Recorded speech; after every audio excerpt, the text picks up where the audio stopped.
The kingdom of heaven is like, or can be illustrated, such as a king who prepared a great wedding feast for his son. The kingdom of heaven is like, Christ is speaking to this crowd and these religious leaders, like always, and they want to try to trap him about something. They want to find a loophole on how they could catch this man in his words. And Christ speaks and he says the kingdom of heaven is illustrated to a great banquet, to a great wedding feast. You know, in this culture, there was two invitations that were given when it came to a banquet of this size. The first was you asked the guest, and the second was you announced when the banquet was ready. And likewise, God asks us, God announces to us this great salvation that we have through the gospel of Jesus Christ. It's nothing that we can do. It's all given to us, and it's granted. We're invited to this great wedding. It was customary for the wedding guests to be given the wedding garments on what to wear.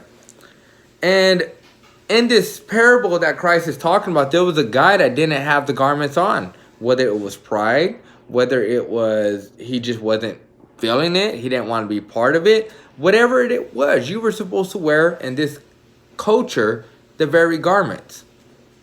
And yet, the garments that Jesus is talking about are garments of righteousness that is needed to enter the kingdom of heaven.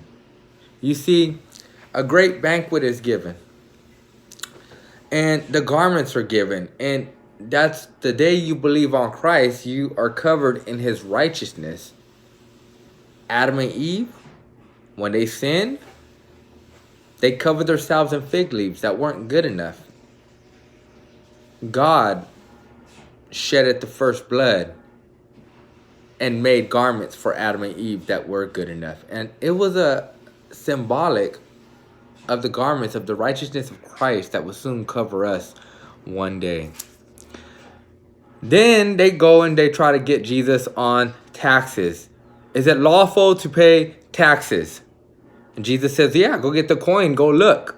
Whose face do you see? Well, it's Caesar's. Well, then give to Caesar what belongs to Caesar and give to God what belongs to God, which is our very hearts.